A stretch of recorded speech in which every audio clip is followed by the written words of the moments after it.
Bonjour et bienvenue dans ce nouvel épisode de La Grange en Renovation. Ça fait un petit moment que j'ai pas publié de vidéo, tout simplement parce qu'en fait ça fait quelques mois que je repousse cet épisode à propos de l'électricité. Pourtant on a quand même bien avancé sur les autres chantiers. Pourquoi je n'osais pas trop faire cet épisode? Parce que je voulais assez avancer pour qu'il y ait, on va dire, un peu de matière pour que ce soit intéressant. Cependant, comme des fois mes explications elles sont pas toujours très claires, j'ai attendu de faire appel à un électricien pour vous expliquer un petit peu mieux là, et il a accepté de faire partie de cette vidéo. Regardez, il est juste à côté. Bonjour Internet. Je suis pas électricien, fais un petit effort s'il te plaît.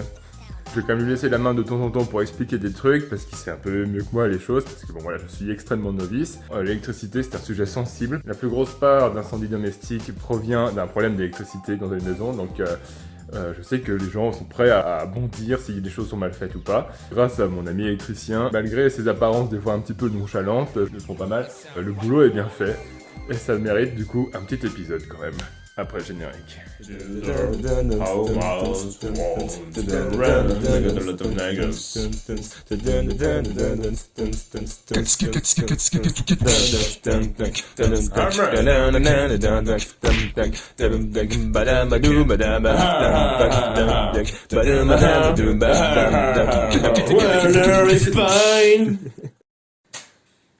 Imagine, cette prise, c'est un tableau électrique, et ici tu arrives, et sans mettre tes doigts dans les fils, t'appuies sur le petit interrupteur noir qui est là. Je fais? Oui. Waouh, waouh, waouh, waouh! Et là-bas maintenant tu vas aller te coucher.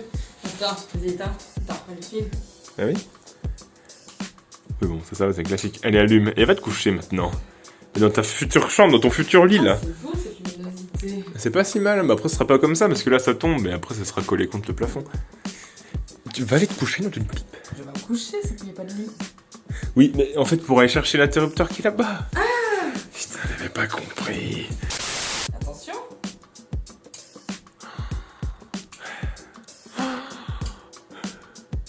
Ça suffit cette fois. Ça suffit, j'ai dit.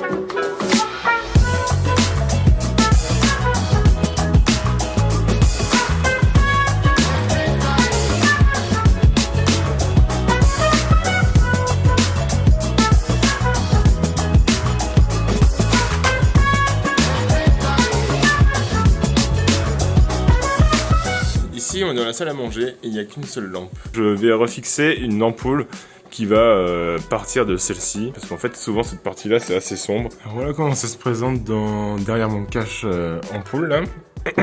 J'ai un rouge, j'ai un bleu, j'ai récupéré des fils à moi, et du coup, je vais pouvoir brancher les deux et sur les mêmes. Là, je vois qu'il y a un domino.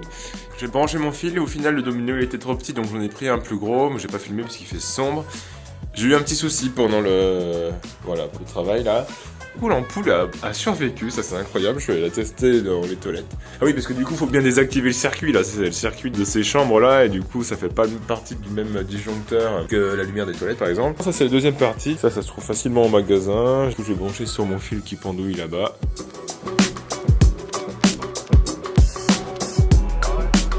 Allez, c'est le moment de vérité.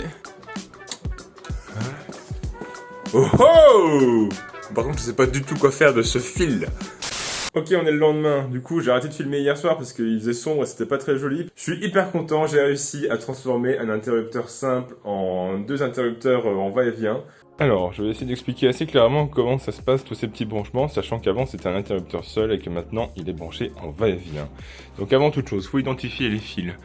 Dans cette jolie petite lumière là-bas, j'avais un câble qui arrivait où il y avait 3 fils. Un vert jaune c'est la terre, un bleu c'est le neutre et un rouge c'est la phase.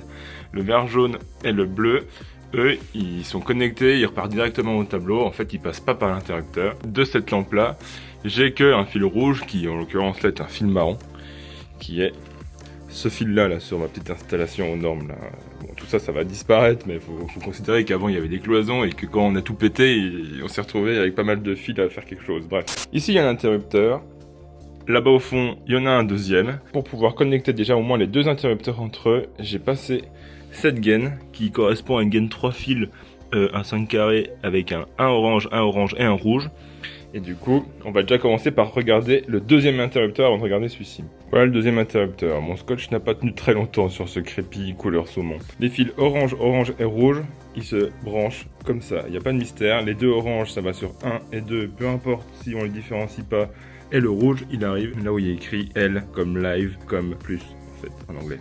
Donc en sortie de gaine qui est branchée, donc là on reconnaît bien les fils orange et rouge. Les deux oranges qui sont là vont se connecter sur le premier interrupteur aux mêmes endroits que sur le deuxième, c'est-à-dire sur 1 et 2. Ici, on a deux fils rouges. Et ben, il y en a un qui nous vient du tableau. Le deuxième fil, lui, il vient simplement se ponter dans cet interrupteur pour choper le courant et repartir vers un autre circuit d'éclairage qui peut par exemple être celui de cette magnifique salle de bain dont on n'a encore jamais trop reconnu l'existence dans la Grange en rénovation. Mais bientôt, elle sera par terre, donc on la verra un peu mieux et surtout vide. Le fil rouge de la gaine que j'ai passé, lui, il se connecte pas à cet interrupteur-là.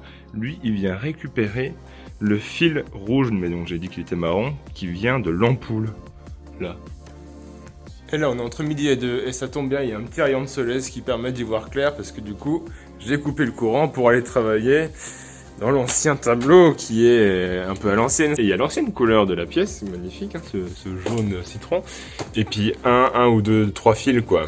Le but, c'est d'identifier les fils d'arrivée générale depuis mon compteur Linky à côté, là. Donc, il faut les distinguer pour que je puisse, moi, entre ça et le général, brancher le nouveau tableau électrique. Et pour ce cas, nous voilà à l'étage. On voit toutes les gaines qui arrivent, dont la plus grosse qui, quand j'ai suivi le chemin, bah ça, je sais qu'elle vient du premier tableau. Et je l'ai coupé juste pour voir, enfin couper la gaine, hein, pas couper les fils. J'ai découvert avec stupeur qu'en fait, il y a plein d'autres fils et je pensais trouver juste un vert jaune, un bleu et un rouge en section 10 carrés, quoi. Et en fait, j'ai trouvé deux fils noirs en grosse section, un fil gris en grosse section, et en plus petite, un marron, un rouge. Voilà, cette fois on est dessous la mezzanine, et il y a tous les câbles qui arrivent par là, donc j'ai enlevé le cache de ici. Je retrouve les fils que j'ai vus là-haut. Là, donc en fait on a bien nos deux fils noirs assez gros, le fil gris, et voilà les trois petits rouge, marron et noir. Et du coup en fait là j'ai un peu fouillé, et là j'ai trouvé un carton. Ce sont des fils pilotes, alors je sais pas ce qu'ils étaient censés piloter, mais toujours est-il qu'ils sont pas reliés et ça me va très bien. En suivant sur tous les fils là, je me suis rendu compte que le gris, il revient là, c'est le fil bleu. Dans les deux fils noirs, et ben il y en a un qui petit à petit finit par être scotché en vert jaune là. C'est le gros fil de terre, le deuxième fil noir, c'est le rouge. Donc c'est bon, c'est super, j'ai bien un vert jaune, un bleu et un rouge. Sauf que dans la gaine là-bas, eh ben, les deux noirs, je sais pas lequel est le rouge ni la terre. Donc il faut que je trouve une solution pour les discerner. Maintenant que j'ai ouvert, que j'ai pris un peu connaissance de tout, et que j'ai vu qu'en fait le différentiel apparemment dans les anomalies du diagnostic, il marche pas. Et ben je vais recabler l'intégralité de ce qui est en existant, sachant qu'au final il y a plus tant de choses que ça, parce que tout le tas de fils qui passe à derrière et qui allait en fait dans les deux chambres, la salle de bain et le WC. Et bientôt ce sera toute la cuisine. Je vais refaire entièrement le circuit cuisine, donc en fait tous les fils qui vont là-bas, bah, il n'y en aura quasiment plus aucun qui sera connecté et du coup je vais tout refaire. Bon, du coup, il s'est passé quelques mois entre les derniers rushs juste avant, là, qui dataient de fin octobre, et maintenant on est mi-février, parce qu'en fait on a avancé d'autres trucs et tout, sauf que cette fois ça commence à me saouler de brancher de la lumière et des prises sur une rallonge qui est branchée sur l'enrouleur, qui est rebranchée sur une prise en bas. J'ai acheté un deuxième tableau pré-câblé, donc du coup, pour rappel, en fait, j'avais prévu qu'un tableau électrique sur la partie extension comble aménagée, quoi, et garder l'existant, et en fait non. Donc j'ai acheté un deuxième tableau, c'est des tableaux 2 rangées, et en fait ça fait comme un grand tableau 4 rangées, quoi, sauf que juste, il y a un tableau, on va dire, primaire, et un tableau secondaire. Donc bah, c'est ce qu'on va voir tout de suite, sauf que là je vais commencer par fabriquer l'emplacement de ça. Ouais, il sera en effet emplacé ici parce que il y a toute l'arrivée des câbles. Il y a encore un ancien cadre de porte qui était en fait la porte qui descendait au couloir pour aller aux chambres.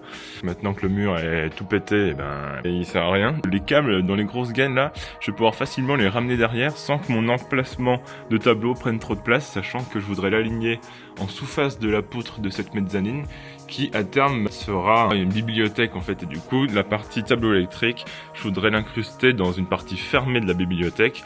Donc j'ai pas beaucoup le choix que d'avoir l'épaisseur de la poutre qui fait à peu près 25 cm, sachant que la gaine technique du logement c'est 25 par 60. J'ai des choses qui sont arrivées entre temps qui n'étaient pas forcément prévues tout de suite et c'est un peu chiant à déplacer. J'ai un super meuble hi-fi là autre temps parce que bon c'est un petit peu installé dans notre maison quoi. Bah du coup j'ai tout ce merdier à protéger encore.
Ok, ce soir j'avance sur mon petit tableau parce qu'en fait comme j'ai acheté des tableaux pré-câblés parce que j'étais bien content de voir un petit peu comment c'était déjà pré-branché pour me rassurer un petit peu qu'il y a un certain nombre de disjoncteurs et puis les classiques quoi. Il a fallu que j'en rajoute et comme j'ai commencé à positionner les trucs pour voir comment ça se passait, et j'avais des éléments en attente. Donc j'ai tout ça, donc je vais pouvoir m'amuser à faire ça.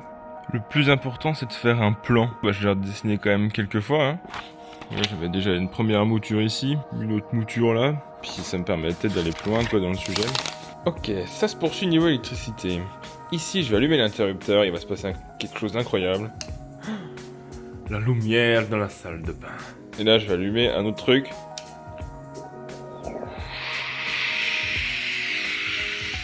C'est le ventilo d'extracteur. Là, j'ai branché un interrupteur double. Le tout vient du même circuit qui sera branché aux 2 ampères. Ce sont des lampes en 12 volts qui sont alimentées par du 220 ou du 230, je sais plus. Mais il y a un transformateur pour chaque lampe en fait. En principe, se cache dans le faux plafond. Nous, on n'a pas de faux plafond parce qu'on est isolé sous rampant. Donc, j'ai fait un endroit déporté. Et là, le truc qui est intéressant, je suis mon petit sucre qui est tout à fait intéressé, que là, comme on est sur un inter double, il y a un pontage qui est réalisé là au niveau du rouge, le fil noir qu'on voit. Ce qui fait qu'il y en a un qui va à l'interrupteur, mais il y a toujours du courant qui alimente le deuxième interrupteur, ce qui fait qu'en fait, avec un seul même fil, on arrive à faire des branchements de 2 choses différentes, parce que le courant continue à circuler même si les interrupteurs sont éteints. Ça évite de faire un branchement par disjoncteur au tableau quoi. Et ça c'est en attente, parce que du coup ici il manque une petite cloison, parce que là je suis côté mezzanine, et là c'est côté salle de bain. Et puis là c'est côté petit chien, et puis là c'est côté rien du tout. Donc là ce que je faisais, c'est que pour la première fois, je vais installer un interrupteur intégral. Pendant que mon petit sucre est en train de nettoyer tout le travertin en vue de faire les joints bientôt.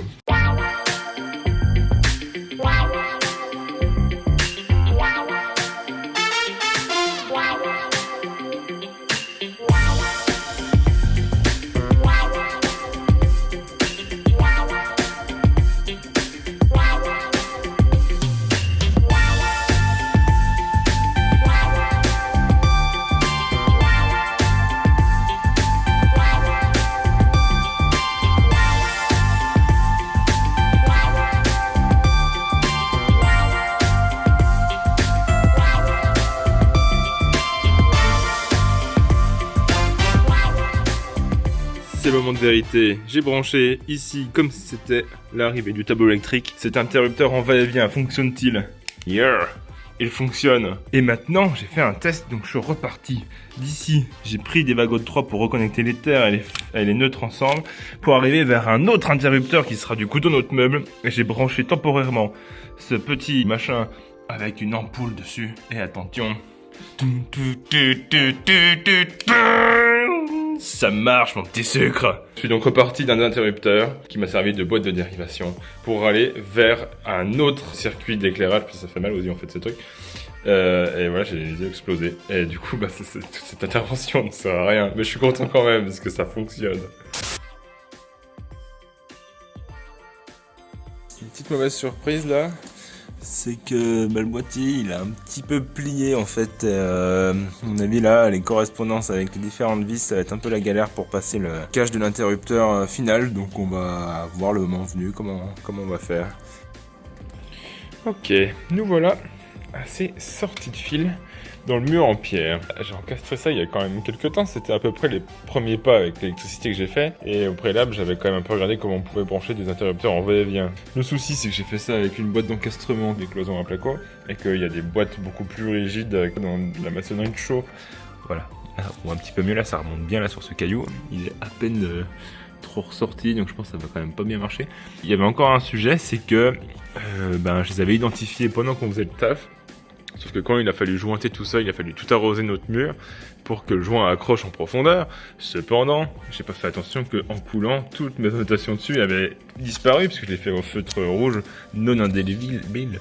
Je me suis amusé à brancher ça avec mon détecteur et du coup ça m'a permis de les réidentifier assez vite quoi. Donc je vais essayer de couper cette gaine pour que ces fils là ils soient à fleur dans la boîte, parce qu'en plus comme j'étais jeune et inconscient, j'ai pris une boîte qui fait que 4 cm de profond, alors que 5 cm ça aurait été pas du luxe hein, pour qu'elle ait au moins correctement le mécanisme de l'inter. Donc c'est un échec sur toute la ligne, je vais quand même essayer de m'en sortir.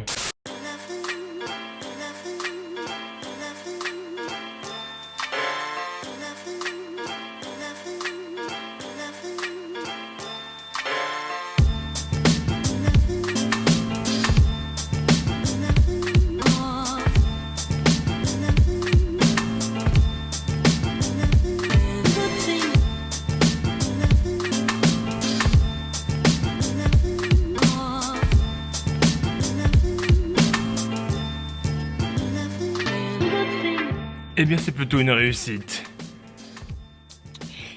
Petite modification esthétique. Après que j'eus fini de faire cet accrochage d'interrupteur et de finition, je trouvais que ça faisait un peu noir sur noir, et du coup sur le mur ça faisait vraiment un gros pâté. En fait on voyait pas la différence entre le fond et les inters eux-mêmes. Et du coup il a fallu se poser la question de quelle autre plaque de finition on pourrait mettre. Et j'avais repéré une plaque d'un peu du bronze foncé sans le côté brillant. En fait ça me faisait penser à mes cymbales, je trouvais ça super joli. Mon petit sucre m'a dit non c'est mort, et elle a acheté en douce une autre plaque en alu. Bon c'est vrai que c'est quand même pas si mal et je préfère 100 fois comme ça. Sauf que c'est la même meuf qui fait que de me dire que l'alu brossé c'est trop moche et tout, et que franchement c'est trop chiant, j'ai choisi tous les spots en alu brossé et qu'elle déteste ça, alors qu'en fait juste l'alu brossé il y en a partout sur les points de détail de notre maison. Et là elle a dit qu'en fait elle trouvait que c'était joli. Je ne la comprendrai jamais. Voici deux types de câbles. D'un côté, les câbles type RO2V, R2V, je crois. Et ici, de la gaine ICTA. Donc là, c'est de la gaine qui est vide avec un tiers-fil. Mais il en existe de la pré-filée, avec pas mal de couleurs différentes. Ça, c'est du 3 fils, mais il peut y en avoir que du 2 fils ou alors du 5 fils. Donc pareil, il y a pas mal de modèles qui existent. La différence entre les deux, c'est qu'il y en a une, c'est trop chiant à mettre, et l'autre, ça va. La différence réelle entre les deux, c'est que ça, c'est du câble qu'on peut passer dans des cloisons sèches, type placo ou ossature bois.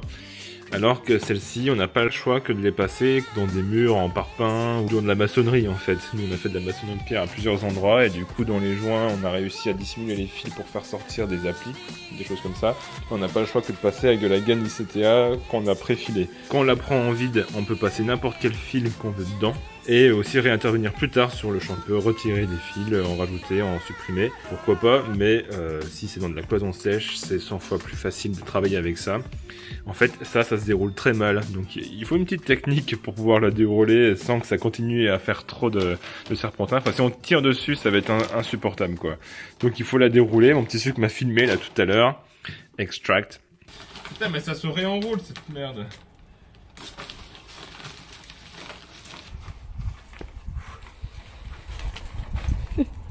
T'as vu? Là, il y a un tronçon qui est droit. Ah bon.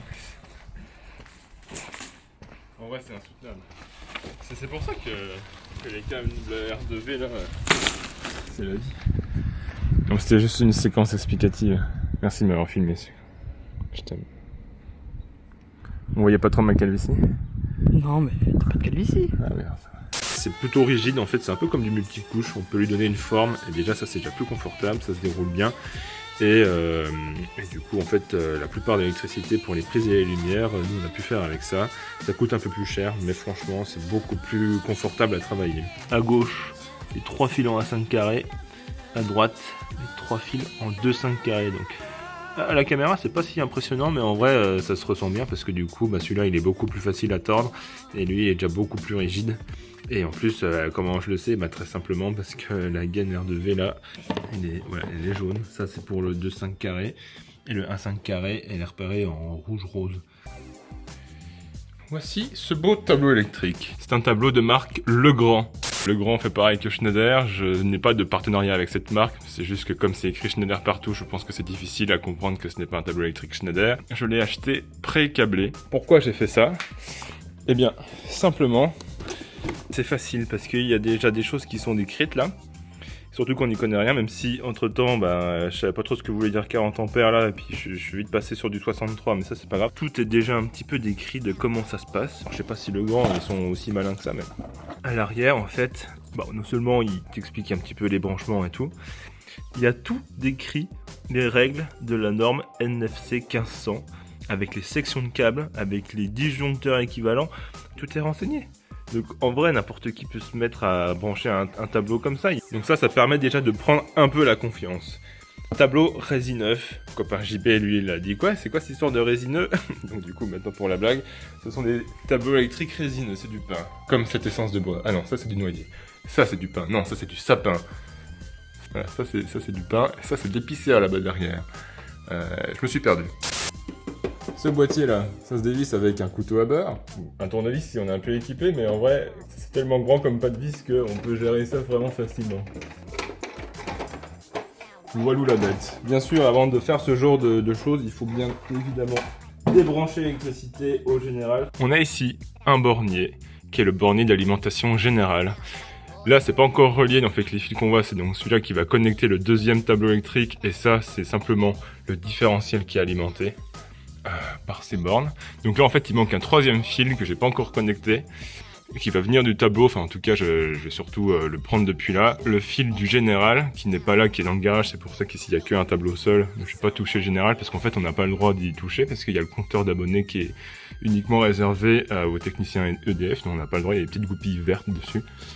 Du coup mon général va venir se poser là, ça peut être soit en 16 carrés soit en 10 carrés. Donc 10 carrés c'est cette section là. Et 16 carrés, c'est celle-ci. En fait, c'est la petite languette jaune. On la tire. Et... j'ai qu'une main en fait.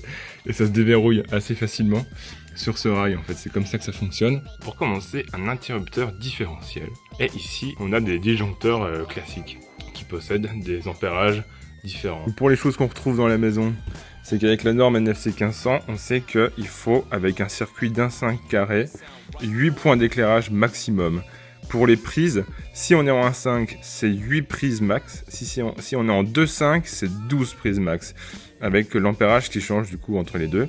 Moi, pour pas me poser de questions, tous les circuits de prise, je les ai passés en 2,5. Comme ça, je sais qu'en fait, ça marche. Si on est un adepte de la rallonge ou des multiprises, 8 ou 12, c'est pas le nombre de prises qui sortent du mur, quoi. Si j'ai une seule prise qui sort du mur, mais que j'ai mis 14 multiprises par-dessus, et en une seule prise, en gros, on est foutu, quoi. Pour les 8 points d'éclairage, là, il y a un point de vigilance aussi, c'est que là, on parle d'éclairage classique avec des ampoules à LED. On parle pas des spots là. Typiquement ici là sur ce même circuit ça allume 15 spots différents. Et du coup les spots c'est une règle particulière parce qu'on considère qu'un spot puissance 5 watts c'est quasiment négligeable sur un circuit lumineux. Alors le différentiel ça permet de protéger les personnes. Lui en fait il va alimenter toute la suite mais il va surtout être en mesure de capter quand le courant à travers tout ce qui passe là a des variations, et en principe quand il y a des variations de courant c'est que soit on a mis le doigt dessus et que du coup on est en train de se faire électrocuter, soit on a mis le doigt dessus et on est en train de se faire électrocuter. Il va passer de ça à de ça. Et là on est sauvé. Pour pas se faire avoir, c'est qu'il y a des types de différentiels. C'est toujours en 30 mA. Mais qu'est-ce qu'on voit? Non seulement il y a un ampérage qui est différent, là c'est un 63. Bon là ça c'est un 63 aussi. Type AC là. Et type A, ce sont deux choses différentes. Alors pourquoi il y en a deux? Le choix du différentiel, il correspond à certains types de circuits, et que pour les plaques de cuisson, le lave-linge et la prise de recharge de véhicules électriques, sauf si vous roulez en Chevrolet S équipé du GPL, on a le type A pour ce genre de choses, et pour les autres c'est type A ou type AC, ce qui veut dire que en fait le type A permet de brancher tous ces éléments-là, mais en plus de gérer la plaque de cuisson et le lave-linge. Le courant qui passe dedans n'est pas du même type, enfin il fait pas les mêmes ondulations je crois. Le tout est relié par un peigne là, qui évite d'avoir plein de petits fils électriques qui pontent. Par défaut, on a un peigne qui fait 10 emplacements, parce que là c'est sur une ligne de 13 emplacements, et la norme NFC 1500 dit qu'il doit rester au moins 3 places disponibles sur chaque rangée, je crois. Pour pouvoir étendre le réseau à plus tard. Bon là c'est pas le cas, mais je m'en fous parce que j'ai un autre tableau en haut où il y a beaucoup plus de place, donc ça c'est pas trop un sujet. Là j'ai rajouté pas mal de petites choses, notamment un parafoudre que j'ai pas encore connecté, mais ça on verra dans un autre épisode. J'ai rajouté aussi le contacteur jour-nuit, donc ça on verra plus tard. Si j'ai anticipé le positionnement de chacun des éléments de ce tableau, pour le contacteur qui est là, lui il n'a pas à être alimenté par un peigne alors que les autres si, donc du coup j'ai dû le mettre à l'extrémité en fait de mon raillage. Ils sont branchés différemment, exactement pareil pour ce parafoudre. Le peigne il rentre pas là-dedans. Donc un autre truc qui est pas mal, c'est que il y a plein de petits autocollants là qui permet d'écrire les différents types de circuits, donc ça c'est quand même pratique. Moi j'en profite pour filmer l'intérieur de mon piano qui est en plein soleil à cette période de l'année, et du coup le cadre en fonte qui est d'ailleurs sculpté est peint à la feuille d'or, et en plein soleil ça brille de mille feux. C'est extraordinairement joli, c'est flageolet.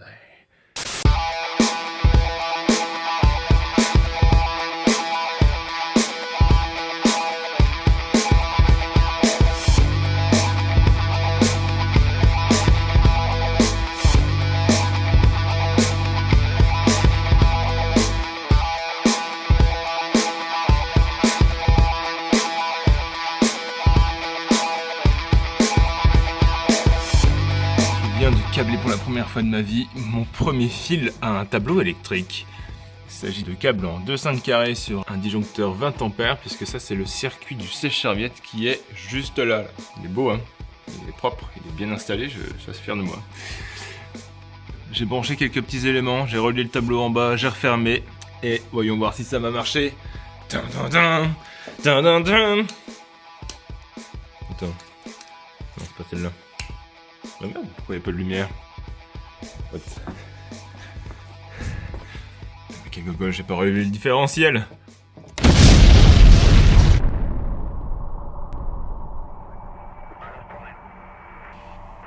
You're looking great. That's great. Are you ready?